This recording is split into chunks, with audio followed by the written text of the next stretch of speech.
അമൃത് Veni hair elixir presents daily news പ്രഭാത വാർത്തകൾ powered by Pulimoottil silks KSFE. ഈ ആണുങ്ങൾക്ക് മാത്രം എന്താ ഇത്ര അധികം നെറ്റ് കെയറിലും ഹെയർ ലോസ് ഒക്കെ ഉണ്ടാവണേ? ആണുങ്ങളുടെ ഹെയർ ലോസിന്റെ മേജർ റീസൺസ് തന്നെ ഡിഫറെന്റ് ആണ്. സ്കാൽപ്പിലുള്ള 5-ആൽഫ റിഡക്ടേസ് എന്ന എൻസൈം നിങ്ങളുടെ ഹോർമോണുമായി ചേർന്ന് ഹെയർ ഫോളിക്കിൾസിനെ ചുരുക്കുന്നു. Amrit Veni hair elixir for men use ചെയ്യൂ. പുരുഷന്മാർക്ക് വേണ്ടി ബയോടെക്നോളജി പ്രകാരം പ്രത്യേകം ഡെവലപ്പ് ചെയ്തത്. നമസ്കാരം, ഞാൻ ഡേസി ബിജു. ഡെയിലി ന്യൂസിന്റെ പ്രഭാത വാർത്തകളിലേക്ക് സ്വാഗതം. ഇന്ന് നവംബർ 29 വെള്ളിയാഴ്ച. കോതമംഗലം കുട്ടമ്പുഴയിൽ അട്ടിക്കളത്ത് പശുക്കളെ തിരയാൻ വനത്തിലേക്ക് കയറിപ്പോയ 3 സ്ത്രീകളെ കാണാതായി. പാറുക്കുട്ടി, മായ ജയൻ, ഡാർലി സ്റ്റീഫൻ എന്നിവരെയാണ് കാണാതായിരിക്കുന്നത്. ഉച്ചയ്ക്ക് 1 മണിയോടെയാണ് ഇവർ വനത്തിലേക്ക് പോയത്. 4 മണിവരെ ഇവർ ബന്ധുക്കളുമായി ഫോണിൽ സംസാരിച്ചിരുന്നു. തുടർന്ന് ഫോൺ സ്വിച്ച് ഓഫ് ആകുകയായിരുന്നു. ഇവർക്ക് വഴിതെറ്റി കാട്ടിൽ കുടുങ്ങിയതാകാമെന്നാണ് പോലീസ് നിഗമനം. ഇവരെ കണ്ടെത്താൻ രാത്രി വൈകിയും തെർമൽ ക്യാമറ ഉപയോഗിച്ചുള്ള പരിശോധന തുടരുകയാണെന്ന് മലയാറ്റൂർ DFO ശ്രീനിവാസ് അറിയിച്ചു. പോലീസും അഗ്നിരക്ഷാസേനയും വനം വകുപ്പും നാട്ടുകാരും ചേർന്നുള്ള 50 പേരടങ്ങുന്ന 4 സംഘങ്ങളാണ് തെരച്ചിൽ നടത്തുന്നത്. ആന എഴുന്നള്ളിപ്പുമായി ബന്ധപ്പെട്ട് പുറപ്പെടുവിച്ച മാർഗനിർദ്ദേശങ്ങളിൽ മാറ്റം വരുത്താനാകില്ലെന്ന് ഹൈക്കോടതി. ആനയില്ലെങ്കിൽ ആചാരങ്ങൾ മുടങ്ങുന്നത് എങ്ങനെയാണെന്നും ഏത് മതാചാരത്തിന്റെ ഭാഗമാണെന്നും ഡിവിഷൻ ബെഞ്ച് ആരാഞ്ഞു. 15 ആനകളെ എഴുന്നള്ളിക്കാൻ അനുവദിക്കണമെന്നാവശ്യപ്പെട്ട് തൃപ്പൂണിത്തുറ പൂർണ്ണത്രേശ ക്ഷേത്ര ഭരണസമിതി നൽകിയ ഹർജിയാണ് ഹൈക്കോടതി പരിഗണിച്ചത്. ഡോക്ടർ കെ ശിവപ്രസാദിനെ APJ സാങ്കേതിക സർവകലാശാല വൈസ് ചാൻസലറായി നിയമിച്ച ഗവർണറുടെ നടപടി സ്റ്റേ ചെയ്യാൻ വിസമ്മതിച്ച് ഹൈക്കോടതി. സംസ്ഥാന സർക്കാരിന്റെ ഹർജി ഫയലിൽ സ്വീകരിച്ച കോടതി ഡോക്ടർ കെ ശിവപ്രസാദിന് നോട്ടീസ് അയച്ചു. ഈ പാനലിൽ യോഗ്യതയുള്ളവർ ഉണ്ടായിരുന്നില്ലെന്നും സർവകലാശാലയിലെ ഭരണസ്തംഭനാവസ്ഥ ഒഴിവാക്കാനാണ് താൽക്കാലിക ചുമതല നൽകി യോഗ്യതയുള്ളയാളെ നിയമിച്ചതെന്നും ഗവർണർ കോടതിയെ അറിയിച്ചു.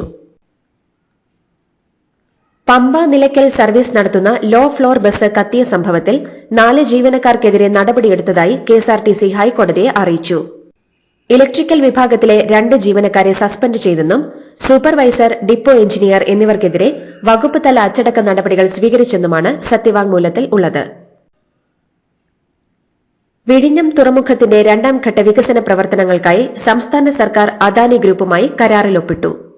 2028 10,000 കോടി രൂപയുടെ കൂടി നിക്ഷേപം തുറമുഖം വഴി ആകർഷിക്കാൻ കഴിയുമെന്ന് പ്രതീക്ഷിക്കുന്നതായി വിഴിഞ്ഞം international seaport limited managing director doctor Divya S. Iyer വ്യക്തമാക്കി. വയനാട് ദുരന്തത്തിൽ വീടും ഉറ്റവരും പിന്നീടുണ്ടായ അപകടത്തിൽ പ്രതിശ്രുത വരനെയും നഷ്ടപ്പെട്ട ശ്രുതിക്ക് സർക്കാർ ജോലി പ്രഖ്യാപിച്ചു. റവന്യൂ വകുപ്പിൽ ക്ലർക്ക് തസ്തികയിൽ ജോലി നൽകും. നിയമനം നടത്താൻ വയനാട് ജില്ലാ കളക്ടറെ ചുമതലപ്പെടുത്തി സർക്കാർ ഉത്തരവിറക്കി. സജി ചെറിയാന്റെ ഭരണഘടനാ വിരുദ്ധ പ്രസംഗത്തിൽ അന്വേഷണം ക്രൈംബ്രാഞ്ചിന് കൈമാറി. സത്യസന്ധനായ ഒരു ഉദ്യോഗസ്ഥനെ അന്വേഷണത്തിന് ചുമതലപ്പെടുത്തണമെന്ന് ക്രൈംബ്രാഞ്ച് മേധാവിക്ക് നൽകിയ ഉത്തരവിൽ DGP ആവശ്യപ്പെട്ടു. അന്വേഷണ സംഘത്തിനെ തീരുമാനിക്കാനുള്ള പാനൽ DGP ആവശ്യപ്പെട്ടിരുന്നു. അത് തിരുത്തിയാണ് കോടതി ഉത്തരവ് പ്രകാരം അന്വേഷണം ഏറ്റെടുക്കാനും സംഘത്തെ തീരുമാനിക്കാനും ഉത്തരവിറക്കിയത്. CPM കുലശേഖരപുരം നോർത്ത് ലോക്കൽ സമ്മേളനത്തിൽ വാക്കേറ്റവും സംഘർഷവുമെന്ന് റിപ്പോർട്ടുകൾ. സംസ്ഥാന സമിതി അംഗങ്ങളായ K. രാജഗോപാൽ, K. സോമപ്രസാദ് എന്നിവരെ സമ്മേളനവേദിയിൽ പൂട്ടിയിട്ടെന്നും സമ്മേളനത്തിൽ ഔദ്യോഗിക പക്ഷം അവതരിപ്പിച്ച പാനൽ അംഗീകരിക്കാൻ കഴിയില്ലെന്ന പ്രതിഷേധക്കാരുടെ നിലപാടാണ് സംഘർഷത്തിലേക്ക് നയിച്ചതെന്നും റിപ്പോർട്ടുകളുണ്ട്. തർക്കത്തെ തുടർന്ന് കരുനാഗപ്പള്ളി ഏരിയ കമ്മിറ്റിക്ക് കീഴിലെ ഭൂരിഭാഗം ലോക്കൽ സമ്മേളനങ്ങളും പൂർത്തിയാക്കാൻ കഴിഞ്ഞിട്ടില്ല. കഴിഞ്ഞ ദിവസം CPM തൊടിയൂർ ലോക്കൽ സമ്മേളനം തർക്കത്തെ തുടർന്ന് നിർത്തിവച്ചിരുന്നു. സംസ്ഥാനത്തെ ITIകളിൽ മാസത്തിൽ 2 ദിവസം ആർത്തവ അവധി അനുവദിച്ചു. വിദ്യാഭ്യാസ മന്ത്രി V. ശിവൻകുട്ടിയാണ് ഇക്കാര്യം അറിയിച്ചത്. ITIകളിൽ ശനിയാഴ്ച അവധി ദിവസം ആക്കിയിട്ടുണ്ട്. ITI ട്രെയിനുകളുടെ ദീർഘകാലാവശ്യം പരിഗണിച്ചാണ് മന്ത്രി V. ശിവൻകുട്ടിയുടെ തീരുമാനം. SDPI, വെൽഫെയർ പാർട്ടി എന്നിവരെ മുന്നിൽ നിർത്തി CPM തെരഞ്ഞെടുപ്പിലെ പരാജയം മറച്ചുവെക്കാൻ ശ്രമിക്കുകയാണെന്ന് മുസ്ലിം ലീഗ് ജനറൽ സെക്രട്ടറി PMA സലാം. ജമാഅത്തെ ഇസ്ലാമി ഹിറ സെന്ററിൽ ഏത് CPM നേതാവാണ് പോവാത്തതെന്നും CPMനെ അനുകൂലിച്ചാൽ നല്ല പാർട്ടി, എതിർത്താൽ മോശം പാർട്ടി, ഇതാണ് അവരുടെ നിലപാടെന്നും അദ്ദേഹം വിമർശിച്ചു.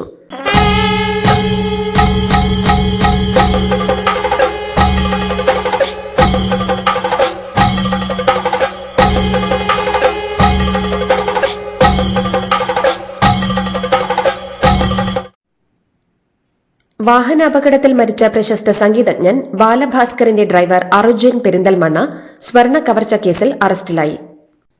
പെരിന്തൽമണ്ണയിലെ ജ്വല്ലറി ഉടമയെ കാറിടിച്ചു വീഴ്ത്തി 3.5 കിലോ സ്വർണം തട്ടിയ കേസിലാണ് ബാലഭാസ്കറിന്റെ ഡ്രൈവർ അർജുൻ അറസ്റ്റിലായത്.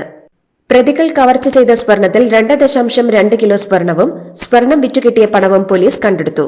ഇതോടെ ദുരൂഹമായ ബാലഭാസ്കറിന്റെ മരണം വീണ്ടും വിവാദമാവുകയാണ്. തൃശൂർ വടക്കാഞ്ചേരി വ്യാസ കോളേജിന്റെ ഉടമസ്ഥാവകാശം NSSനാണെന്ന കേരള ഹൈക്കോടതി വിധി സുപ്രീംകോടതി ശരിവച്ചു. കേരള ഹൈക്കോടതി വിധിക്കെതിരെ ജ്ഞാനാശ്രമം മാനേജിംഗ് ട്രസ്റ്റി സ്വാമി ദയാനന്ദ തീർത്ഥ ഫയൽ ചെയ്ത ഹർജി സുപ്രീംകോടതി തള്ളി. നടനും നിർമ്മാതാവും സംവിധായകനുമായ സൌബിൻ ഷാഹിറിന്റെ ഉടമസ്ഥതയിലുള്ള പറവ ഫിലിംസിന്റെ ഓഫീസിൽ ആദായ നികുതി വകുപ്പിന്റെ റെയ്ഡ്. പറവ ഫിലിംസ് നടത്തിയ സാമ്പത്തിക ഇടപാടുകൾ സംബന്ധിച്ചാണ് പരിശോധന. നികുതി റിട്ടേൺ ഫയൽ ചെയ്തിട്ടില്ലെന്നും കണക്കുകൾ മറച്ചുവെച്ചുവെന്നുമാണ് ആദായ നികുതി വകുപ്പ് വ്യക്തമാക്കുന്നത്. കോഴിക്കോട് സ്വകാര്യ ലോഡ്ജിൽ യുവതി കൊല്ലപ്പെട്ട കേസിൽ പ്രതിക്കായി അയൽ സംസ്ഥാനങ്ങളിലേക്കും അന്വേഷണം വ്യാപിപ്പിച്ചു. പ്രതി കർണാടകയിലേക്ക് കടന്നെന്നാണ് വിവരം. മലപ്പുറം വെട്ടത്തൂർ സ്വദേശി ഫസീലയാണ് ലോഡ്ജ് മുറിയിൽ കൊല്ലപ്പെട്ടത്. കൂടെ മുറിയെടുത്ത തൃശൂർ തിരുവില്ലുവാമല സ്വദേശി അബ്ദുൾ സനൂഫിനായി പോലീസ് അന്വേഷണം ഊർജിതമാക്കി. അബ്ദുൾ സനൂഫിനെ കണ്ടെത്താൻ പോലീസ് ലുക്കൌട്ട് നോട്ടീസും ഇറക്കിയിട്ടുണ്ട്. കണ്ണൂർ റെയിൽവേ സ്റ്റേഷനിൽ 18 പേരെ കടിച്ച തെരുവ് നായ്ക്ക് പേവിഷബാധ സ്ഥിരീകരിച്ചു. ചത്ത നിലയിൽ കണ്ടെത്തിയ നായയുടെ പോസ്റ്റ്മോർട്ടത്തിലാണ് പേവിഷബാധ സ്ഥിരീകരിച്ചത്. 18 യാത്രക്കാരെ ഇന്നലെയാണ് നായ കടിച്ചത്. സ്റ്റേഷന്റെ വിവിധ ഭാഗങ്ങളിലായി ഉണ്ടായിരുന്ന യാത്രക്കാർക്കാണ് കടിയേറ്റത്. മത്സ്യത്തൊഴിലാളികൾക്ക് മുന്നറിയിപ്പുമായി കേന്ദ്ര കാലാവസ്ഥാ വകുപ്പ്. തെക്കു പടിഞ്ഞാറൻ ബംഗാൾ ഉൾക്കടലിന് മുകളിൽ അതിതീവ്ര ന്യൂനമർദ്ദം രൂപപ്പെട്ടതിനാൽ മുന്നറിയിപ്പ് നൽകിയിരിക്കുന്നത്. തെക്കൻ കേരള തീരത്ത് ഇന്ന് മുതൽ നവംബർ 30 വരെയും കേരള തീരത്ത് ഡിസംബർ 1, 2 തീയതികളിലും മത്സ്യബന്ധനത്തിന് പോകാൻ പാടില്ലെന്നും കേന്ദ്ര കാലാവസ്ഥാ വകുപ്പ് അറിയിച്ചു. മഹാരാഷ്ട്ര സർക്കാർ രൂപവൽക്കരണത്തിനായുള്ള ചർച്ചയുമായി മഹായുതി നേതാക്കൾ ഡൽഹിയിൽ. ദേവേന്ദ്ര ഫട്നാവിസും ഏക്നാഥ് ഷിൻഡെയും അജിത് പവാറും ചർച്ചകൾക്കായി ഡൽഹിയിലെത്തി. നേതാക്കൾ കേന്ദ്ര ആഭ്യന്തരമന്ത്രി അമിത്ഷായുമായി കൂടിക്കാഴ്ച നടത്തും. മുഖ്യമന്ത്രി സ്ഥാനം BJPക്ക് തന്നെ ആയിരിക്കുമെന്നതിൽ ഏകദേശ ധാരണയായിട്ടുണ്ടെന്നാണ് സൂചന. ദേവേന്ദ്ര ഫട്നാവിസ് മുഖ്യമന്ത്രിയും ഏക്നാഥ് ഷിൻഡെ ഉപമുഖ്യമന്ത്രിയും ആകുമെന്നാണ് റിപ്പോർട്ടുകൾ. അതേസമയം തീരുമാനം BJPക്ക് വിട്ട് നിലവിലെ മുഖ്യമന്ത്രി ഏക്നാഥ് ഷിൻഡെ ഒഴിവായതോടെ ദേവേന്ദ്ര ഫട്നാവിസിന് വഴി തുറന്നെങ്കിലും കേന്ദ്ര നേതൃത്വത്തിന്റെ അപ്രതീക്ഷിത തെരഞ്ഞെടുപ്പ് ഉണ്ടാകുമോ എന്ന ചോദ്യവും ഉയരുന്നുണ്ട്. ജാർഖണ്ഡിൽ പുതിയ മന്ത്രിസഭ സത്യപ്രതിജ്ഞ ചെയ്ത് അധികാരമേറ്റു. സംസ്ഥാനത്തിന്റെ 14ാമത്തെ മുഖ്യമന്ത്രിയായി മുഖ്യ ഭരണകക്ഷിയായ JMന്റെ ഹേമന്ത് സോറൻ സത്യപ്രതിജ്ഞ ചെയ്തു. ഇന്ത്യ മുന്നണി നേതാക്കളായ രാഹുൽ ഗാന്ധി, അഖിലേഷ് യാദവ്, അരവിന്ദ് കെജ്രിവാൾ, ഉദയനിധി സ്റ്റാലിൻ തുടങ്ങിയവർ സംസ്ഥാനത്തെ പുതിയ മന്ത്രിസഭാ ചടങ്ങിൽ പങ്കെടുത്തു. ലഷ്കർ ഭീകരൻ സൽമാൻ റഹ്മാൻ ഖാനെ റുവാണ്ടയിൽ നിന്നും ഇന്ത്യയിലെത്തിച്ചു. ബംഗളൂരു ജയിൽ കേന്ദ്രീകരിച്ചുള്ള ഭീകരപ്രവർത്തന ഗൂഢാലോചന കേസിൽ ദേശീയ അന്വേഷണ ഏജൻസി തിരയുന്ന പ്രതിയാണ് സൽമാൻ. CBIയുടെ ഗ്ലോബൽ ഓപ്പറേഷൻ സെന്ററിന്റെ നേതൃത്വത്തിൽ NIAയുടെയും ഇന്റർപോളിന്റെ കിഗാലിയിലെ നാഷണൽ സെൻട്രൽ ബ്യൂറോയുടെയും സഹായത്തോടെയാണ് രഹസ്യ ദൌത്യം നടത്തിയത്. ഗോവ അന്താരാഷ്ട്ര ചലച്ചിത്രമേളയിൽ സുവർണമയൂരം സ്വന്തമാക്കി സൌളെ ബിലുവെയ്റ്റെ സംവിധാനം ചെയ്ത ലിത്വാനിയൻ ചിത്രം ടോക്സിക്. 40 ലക്ഷം രൂപയാണ് സമ്മാനത്തുക. ലോക ചലച്ചിത്ര മേഖലയിലെ ആജീവനാന്ത സംഭാവനയ്ക്ക് കേന്ദ്ര സർക്കാർ ഏർപ്പെടുത്തിയ സത്യജിത്ത് റായ് പുരസ്കാരം മേളയിൽ ഫിലിപ്പ് നോയ്സിന് സമ്മാനിച്ചു. Indian film personality of the year പുരസ്കാരം ബോളിവുഡ് താരം വിക്രാന്ത് മാസിക്ക് നൽകി. മോൾക്ക് ബർത്ത്ഡേ ഗിഫ്റ്റ് വാങ്ങണ്ടേ? ഷോപ്പിൽ കൊണ്ടുപോയി ഇഷ്ടമുള്ള വാങ്ങി കൊടുക്കാം. അപ്പൊ ഏട്ടൻ വരുന്നുണ്ടോ?